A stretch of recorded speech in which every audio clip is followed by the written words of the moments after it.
नमस्कार दोस्तों, स्वागत है आपका डेली स्पिरिचुअल स्टोरीज पर। आज हम सुनेंगे पद्मिनी एकादशी की वह पावन कथा जिसे सिर्फ सुनने मात्र से भगवान विष्णु की कृपा आप पर बनी रहती है। सबसे पहले जान लेते हैं कि साल 2026 में पद्मिनी एकादशी का व्रत कब रखा जाएगा। इस साल ज्येष्ठ अधिक मास के शुक्ल पक्ष की एकादशी तिथि 26 मई को सुबह 5:10 पर शुरू होगी और 27 मई को सुबह 6:21 पर समाप्त हो रही है। इसलिए उदया तिथि के नियमों के अनुसार पद्मिनी एकादशी का यह पावन व्रत 27 मई 2026 दिन बुधवार को रखा जा रहा है, लेकिन कई लोग इसे मंगलवार को भी रख रहे हैं। दोनों ही दिन यह व्रत रखना श्रेष्ठ माना जाता है। और मित्रों, इस एकादशी को कमला एकादशी भी कहा जाता है क्योंकि यह व्रत केवल अधिक मास यानी पुरुषोत्तम मास में ही आता है। इसलिए यह एकादशी बेहद ही पावन है क्योंकि यह 3 साल में एक बार आती है। पद्म पुराण के अनुसार जो व्यक्ति इस दिन व्रत रखता है और यह कथा को पूरा अंत तक सुनता है, उसके जीवन में अपार धन, कीर्ति, उत्तम संतान और अंत में मोक्ष यानी वैकुंठ धाम की प्राप्ति होती है। चलिए अब जानते हैं इसकी पावन कथा। उससे पहले कमेंट में लिख दीजिए जय श्री कृष्ण, ओम नमो भगवते वासुदेवाय। यह है वह दिव्य कथा जिसका महात्म्य स्वयं भगवान श्री कृष्ण ने धर्मराज युधिष्ठिर को सुनाया था। यह कथा शुरू होती है त्रेता युग से। महिष्मतिपुरी में एक बहुत ही धर्मात्मा और न्यायप्रिय राजा राज करते थे, जिनका नाम था राजा कृतवीर्य। राजा के पास संसार का हर सुख मौजूद था, अतः धन दौलत, विशाल सेना और उनकी परम सुलक्षणा पतिव्रता पत्नी रानी पद्मिनी।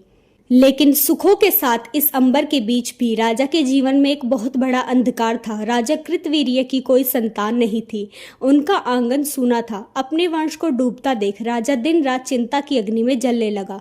उन्होंने कई बड़े बड़े यज्ञ करवाए, दान पुण्य किए, देश विदेश के ज्योतिषियों से सलाह ली, लेकिन विधाता का लेख नहीं बदला। रानी की गोद सूनी की सूनी ही रही। इस दुख से व्याकुल होकर एक दिन राजा ने सब कुछ त्यागने का मन बना लिया। राजा कृतवीर्य ने अपना सारा राजपाट मंत्रियों को सौंप दिया और तपस्या करने के लिए वन की ओर निकल पड़े। प्रिय दर्शकों, रानी पद्मिनी का त्याग तो देखिए। उन्होंने भी महल के रेशमी वस्त्र, सोने चांदी के आभूषण और 56 भोग को एक पल में ठुकरा दिया।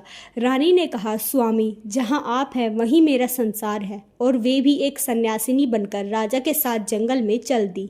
दोनों ने गंधमादन पर्वत पर जाकर कठोर तपस्या शुरू की। राजा कृतवीर्य ने हजारों वर्षों तक ऐसी घोर तपस्या की कि उनका शरीर सूखकर सिर्फ हड्डियों का ढांचा रह गया।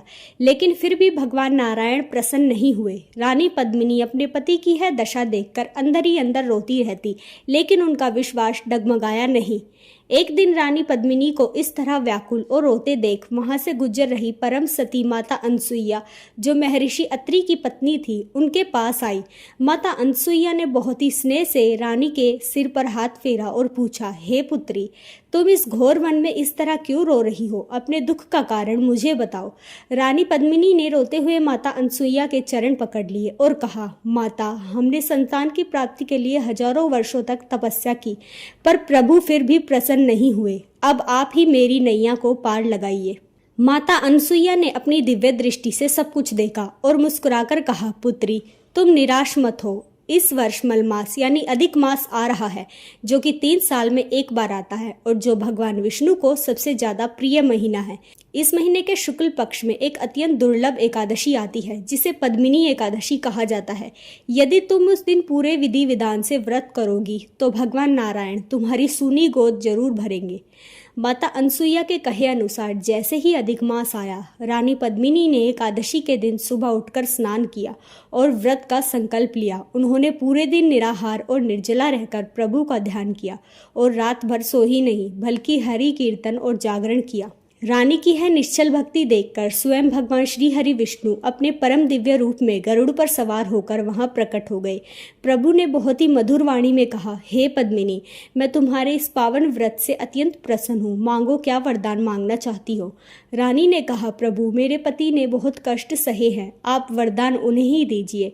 तब भगवान विष्णु ने राजा कृतवीर्य से वरदान मांगने को कहा। राजा ने मांगा, प्रभु, मुझे एक ऐसा पुत्र चाहिए जो तीनों लोकों में सबसे बलवान हो, जिसे देवता, मनुष्य, असुर कोई न हरा सके और जिसे सिर्फ आप ही परास्त कर सके। भगवान ने मुस्कुराकर कहा, तथास्तु। प्यारे भक्तों, इसी व्रत के प्रभाव से रानी पद्मिनी ने एक महाप्रतापी पुत्र को जन्म दिया, जिसका नाम था कृतवीर्य अर्जुन, जिन्हें सहस्त्रबाहु भी कहा जाता था। वे इतने शक्तिशाली थे कि उन्होंने रावण के घमंड को चूर चूर करके उसे बंदी भी बना लिया था।